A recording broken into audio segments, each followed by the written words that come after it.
ജീവിതത്തിൽ ഇതൊക്കെ ഒരു ആവശ്യമല്ലേ, പ്രത്യേകിച്ച് നിങ്ങളുടെയൊക്കെ ഉദ്യോഗത്തിന്. ശ്രീദേവി തുടങ്ങി. ഏതോ ഒരു ഇൻസ്പെക്ടർ വന്നിട്ടുണ്ട്. ഇനിയിപ്പോ കുടിയും ബഹളം ആരംഭിച്ചോളൂ. എന്താ അച്ഛാ? മോളെ കുറച്ച് ഐസഞ്ഞെടുക്കൂ. ശരി. എന്റെ മകളാ ശ്രീദേവി. എന്നോട് ഇണങ്ങുന്നവർക്ക് വേണ്ടി ഞാൻ എന്തും ചെയ്യും. ഇണങ്ങുന്നവരെ സാറിനറിയാമല്ലോ. ഇപ്പോൾ നിങ്ങൾ എന്നെ സഹായിക്കണം. എന്നിൽ നിന്ന് നിങ്ങൾക്ക് എന്തും പ്രതീക്ഷിക്കാം.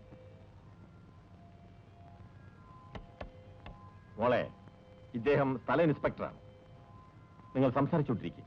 എനിക്ക് അത്യാവശ്യം ഒരു ഫോൺ ചെയ്യാനുണ്ട്. ഞാൻ ഇപ്പൊ വരാം.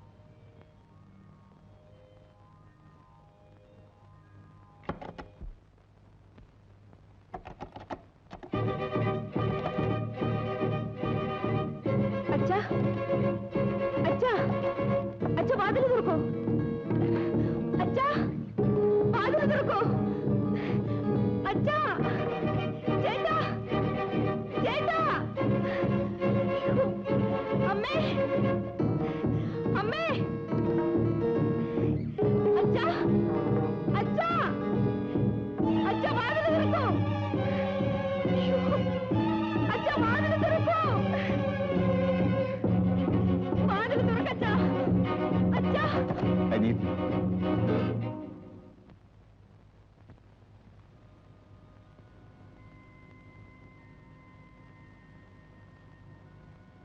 ക്ഷമിക്കൂ. ഞങ്ങൾ പോലീസുകാർക്ക് കുറ്റവാളികളെ കണ്ടുപിടിക്കാൻ പല മാർഗങ്ങളും വേണ്ടിവരും. അതിലൊന്നാണിത്. പേടിക്കണ്ട, ഞാനൊന്നും ചെയ്യില്ല. എന്നെ വിശ്വസിക്കൂ.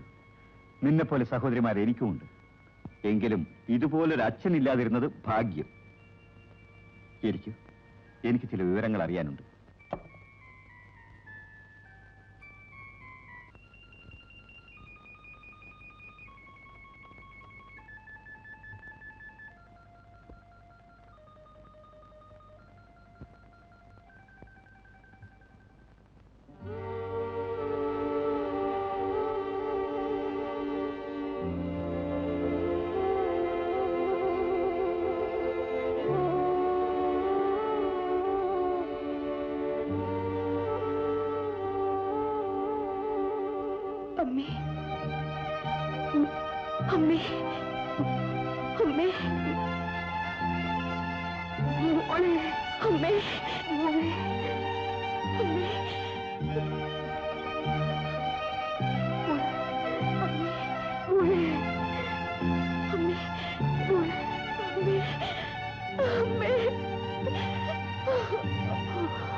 നിന്നെ ഞാൻ കൊല്ലും.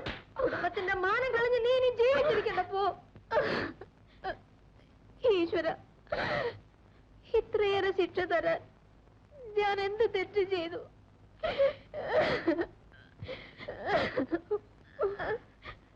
അമ്മേ,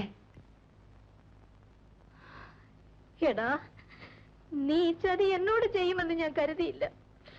സ്വന്തം മകനെ പോലെയാണ് ഞാൻ നിന്നെ കരുതിയത്. എന്നിട്ടാണ് നീ അമ്മേ ശിവേട്ടൻ. നന്ദിനി, നീ ഒന്നും പറയണ്ട. എന്നാ വിളിച്ചോണ്ട് പോടാ അവളെ. അമ്മേ, സമാധാനപ്പെടും. എല്ലാത്തിനും വഴിയുണ്ടാക്കാം. എടാ, ഞങ്ങളുടെ കുടുംബത്തിൽ ഇന്ന് വരെ ഒരു പെണ്ണും പഴിച്ചിട്ടില്ല. ഇപ്പൊ അതും സംഭവിച്ചു. എല്ലാത്തിനും കാരണം നീയാണ്. അമ്മേ, നന്ദിനിയുടെ വയറ്റിൽ കിടക്കുന്ന കുഞ്ഞിന്റെ അച്ഛൻ ആരായാലും അവളെ വിവാഹം കഴിക്കും. എനിക്കല്പം സമയം തരും.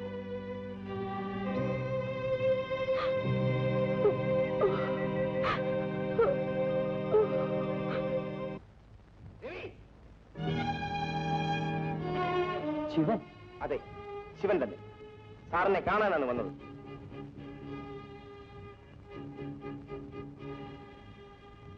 നന്ദിനിക്കുട്ടി ഗർഭിണിയാണ്.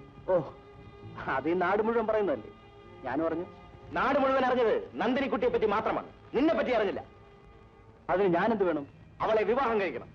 അയ്യോ, നീ ഗർഭിണിയാക്കിയ പെണ്ണിനെ ഞാൻ വിവാഹം കഴിക്കണമെന്ന്. രവി, പോയി വേറെ വല്ല ജോലിയും നോക്കാശാനെ. തനിക്ക് സൗകര്യമുള്ള മിണ്ടായിരിക്കും. ഭർത്താവില്ല ഗർഭം ധരിക്കുന്ന സ്ത്രീകളെയൊക്കെ വിവാഹം കഴിച്ചു കൊടുക്കാമെന്ന് താനെന്താ കരാറെടുത്തിട്ടുണ്ട്?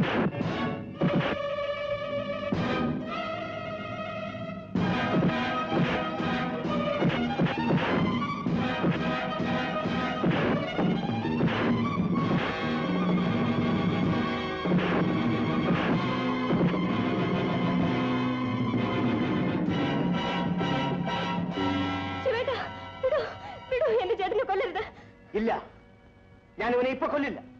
അതെന്റെ കൂടി ആവശ്യമാണ്. നന്ദരിക്കുട്ടിയുടെ ഗർഭത്തിന് ഉത്തരവാദി നീയല്ലേ? തനിക്കും ബന്ധമുണ്ട്. ഉണ്ട്, നിന്നേക്കാൾ വലിയ ബന്ധം, രക്തബന്ധം. അവൾ എന്റെ അനിയത്തിയാണ്. ഓഹോ, മരിച്ചുപോയ ചേട്ടൻ സ്വർഗത്തിൽ നിന്ന് ഇറങ്ങി വന്നായിരിക്കും. അല്ല, ഈ ഭൂമിയിൽ തന്നെയുണ്ട്.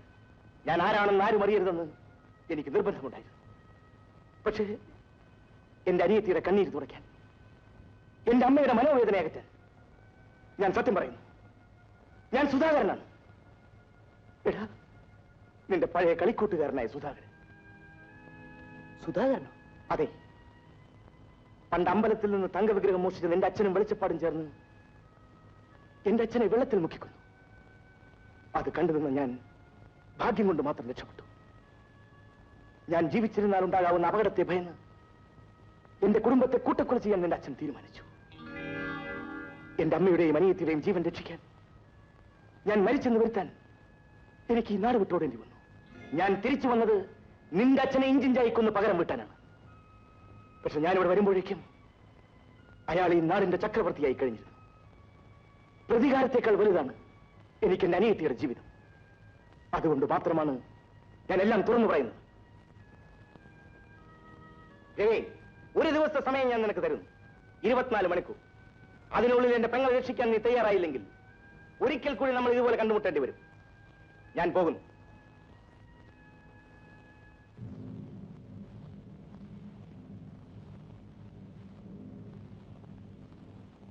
നിൽക്കൂ അച്ഛാ. അയാളെ കൊല്ലുന്നതിന് മുമ്പ് അച്ഛൻ എന്നെ കൊല്ലും.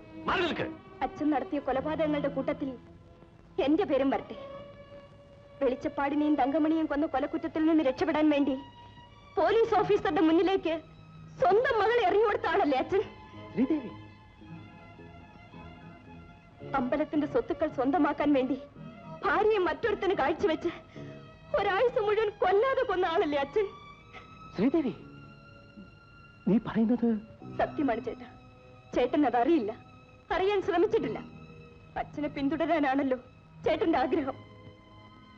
ശ്രീദേവി, ഇനി ഒരു അക്ഷരം മിണ്ടരുത്. ഇത്രയും നാൾ ഞാൻ മിണ്ടാതിരുന്നത് സ്വന്തം അച്ഛനായി പോയല്ലോ എന്നോർത്ത് മാത്രമാണ്. പക്ഷേ ഇനി വയ്യ. അച്ഛൻ ആർക്കു വേണ്ടിയാണ് സമ്പാദിക്കുന്നത്? ഞങ്ങൾക്ക് വേണ്ടിയോ? ഈ പോയ മനുഷ്യന്റെ പിറകെ ഞാൻ ഇറങ്ങിപ്പോയാലോ? ഒരു പാവപ്പെട്ട പെൺകുട്ടിയെ ചേട്ടൻ വിവാഹം കഴിച്ചുകൊണ്ട് വന്നാലോ? അപ്പോ അച്ഛന്റെ അന്തസ്സും പ്രതാപവും കൊണ്ട് ആർക്കെന്താണ് നേട്ടം?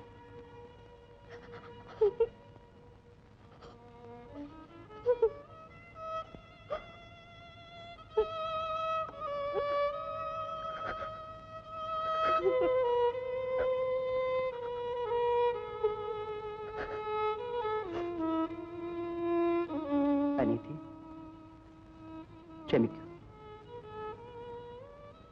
ഒന്നും മനസ്സിലാക്കാൻ ശ്രമിക്കാതെയാണ് ഇതുവരെ ഞാൻ ജീവിച്ചത്. തെറ്റെന്റേത് തന്നെയാണ്, എന്റേത് മാത്രം.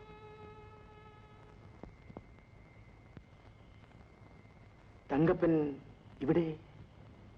ഞാൻ ലോക്കപ്പിന് ചാടി വരിക സാർ.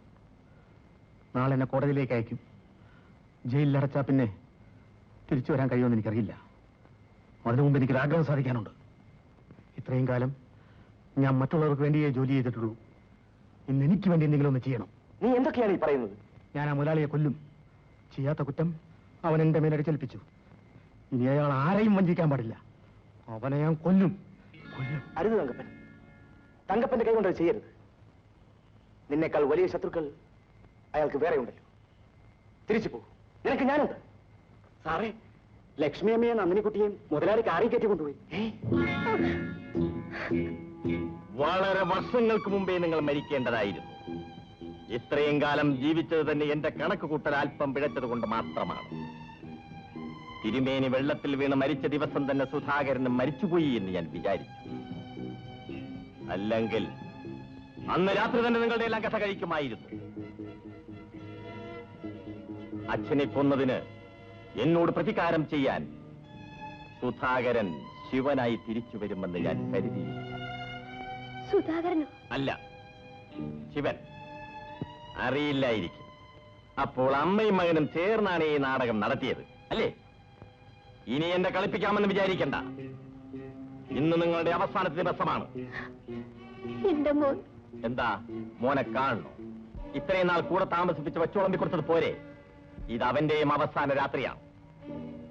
ഇനി പറയാനുള്ളതെല്ലാം അങ്ങ് സ്വർഗത്തിൽ വെച്ച് കണ്ട് പറഞ്ഞാൽ മതി. നിനക്കെന്റെ മരുമകളായിട്ട് വന്ന് കയറണം, അല്ലേ? എന്തായാലും നീ മിടിക്കുകയാണ്. രവിയുടെ കുഞ്ഞാണ് നിന്റെ വയറ്റിൽ കിടക്കുന്നതെന്നുള്ള സത്യം നീ പുറത്താരോടും പറഞ്ഞില്ലല്ലോ. ഇനി ഏതായാലും വൈകിക്കണ്ട. ഇതാ തിരി കൊടുത്തു.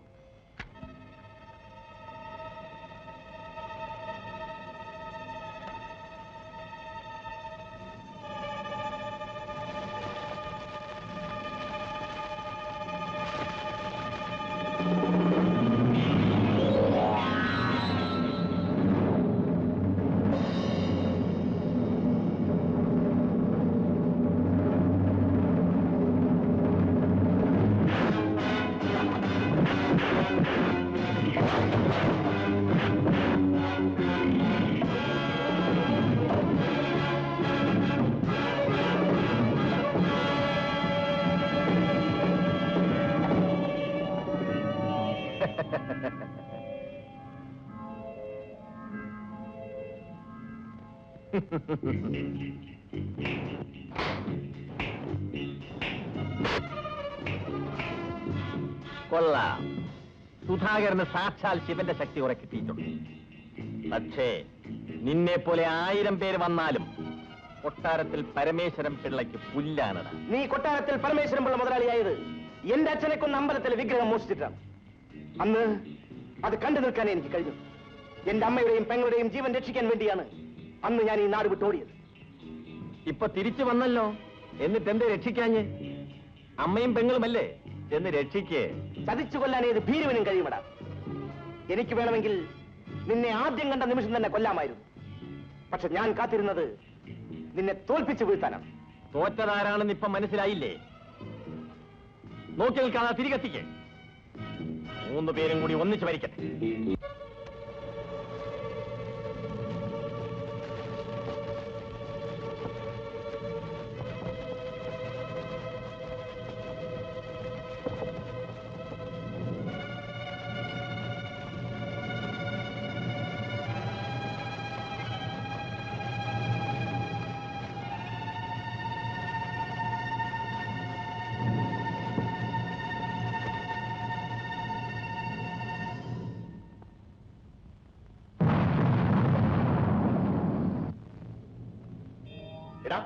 അകത്തുണ്ടാവും നോക്ക്.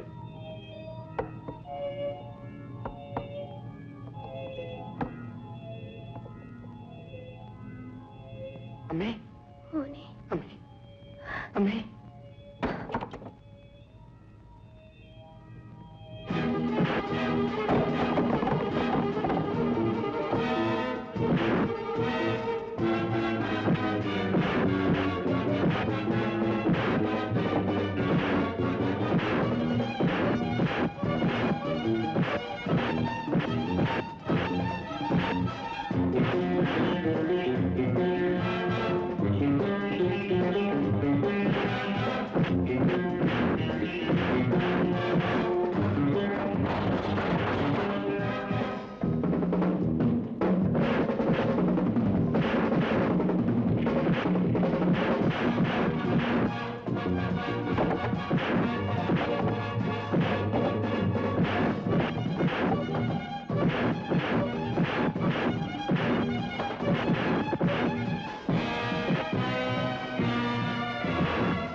ക്ഷമിക്കണം ശ്രീദേവി, നിങ്ങളുടെയൊക്കെ മുമ്പിൽ ഞാൻ തെറ്റുകാരനായിരിക്കാം. പക്ഷേ എന്റെ മനസ്സാക്ഷിക്ക് ശരിയെന്ന് തോന്നുന്നതേ ഞാൻ ചെയ്തിട്ടുള്ളൂ. പോലീസിനെ വേട്ടയാടാൻ തുടങ്ങുന്നതിന് മുമ്പ് ഞാനിതാ അങ്ങോട്ട്